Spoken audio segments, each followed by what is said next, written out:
êtes témoins, filmez. Vous êtes témoins.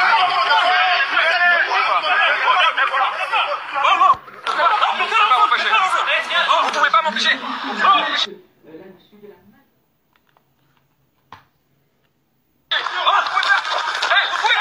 Voilà pour ces scènes d'un journaliste de la RTS donc agressé à Genève. Cela s'est passé hier en fin de journée devant l'hôtel Intercontinental, un établissement où séjournerait depuis dimanche dernier le président du Cameroun, Paul Biya.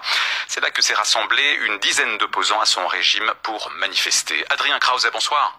Bonsoir. Alors vous étiez présent sur les lieux hier. Avant de nous raconter ce qui s'est passé, expliquez-nous d'abord les raisons de votre présence sur place. Bon, il faut savoir que à Genève, depuis quelques jours, les esprits des opposants s'échauffent véritablement contre la présence probable de Paul Biya à Genève dans l'hôtel Intercontinental. Ils ont déjà réussi à pénétrer à l'intérieur de l'établissement. C'était mardi dernier. Et puis une grande mobilisation, un grand rassemblement qui se prépare également samedi à Genève, toujours pour manifester contre la présence de Paul Biya à l'Intercontinental. Donc en fait, dans le cadre de cette manifestation que je voulais préparer, j'ai contacté certains opposants camerounais et puis j'ai appris en fait par hasard qu'il y avait une action qui allait se préparer devant l'hôtel 1 heure plus tard environ, donc vers 18h. Donc tout simplement je me rends sur place pour prendre la température entre guillemets et puis tout simplement pour faire mon travail de journaliste. Et qu'est-ce qui se passe au juste alors ?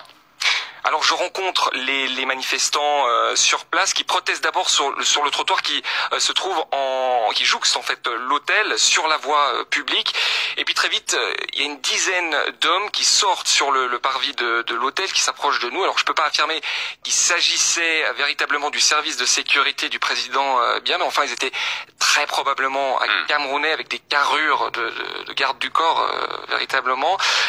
Donc là, la tension monte, les opposants et moi-même traversons la route pour rejoindre le trottoir d'en face. Et c'est là que ces probables gardes du corps décident de passer à l'action. Ils fondent littéralement sur les opposants et sur moi. Les opposants vont clairement voir que ça va dégénérer, donc ils courent directement pour pouvoir s'échapper, ce qui est pas mon cas. Et là, un homme s'aperçoit que je suis en train de filmer la scène. Il avertit les autres gardes du corps.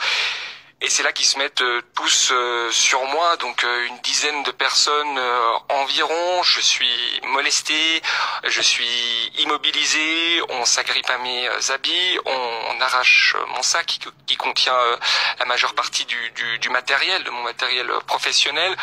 On me fait également les poches, on me prend mon porte-monnaie, on se saisit de mon portable, et puis bon, ça va vous paraître anecdotique, mais c'est pour montrer la violence de la scène.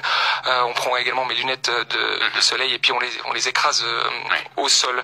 Donc je me retrouve complètement dépouillé au milieu de cette rue, et puis les gardes du corps, eux, rentrent dans l'hôtel avec l'ensemble de mes affaires. Et alors comment vous réagissez ? J'imagine d'abord vous êtes sous le choc évidemment. Comment vous avez réagi ? Alors ouais, bien sûr on est sous le choc, on comprend pas exactement ce qui s'est passé, ça dure 30-40 secondes cette scène.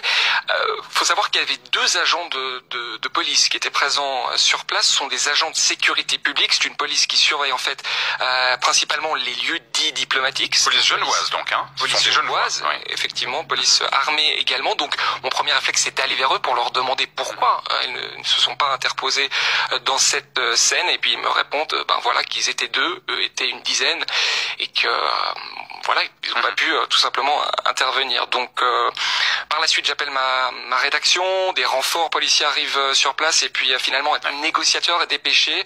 C'est un membre de la brigade de sécurité diplomatique, et puis c'est lui qui va pénétrer à l'intérieur de l'hôtel pour tenter de récupérer l'intégralité de mon matériel. Et alors vous les avez récupérés, vos affaires ? Oui, donc les négociations durent 2-3 heures environ, et puis finalement je récupère effectivement mon matériel au poste de police. Je récupère dans son intégralité et sans aucune destruction, à ma grande surprise. Micro, téléphone, tout le matériel m'est rendu. Rien effacé d'ailleurs, de la preuve qu'on a vu tout à l'heure, que vous avez pu enregistrer. Tout à fait. Adrien, vous avez porté plainte, sauf que ces personnes-là possèdent probablement une immunité diplomatique. Voilà, c'est un peu tout le problème maintenant. Ça s'annonce extrêmement difficile, mais j'espère quand même que ma plainte et que l'enquête qui va s'en suivre permettra d'identifier peut-être les personnes qui m'ont encore une fois agressé et dépouillé en pleine rue à Genève sur la voie publique. Merci Adrien pour votre témoignage.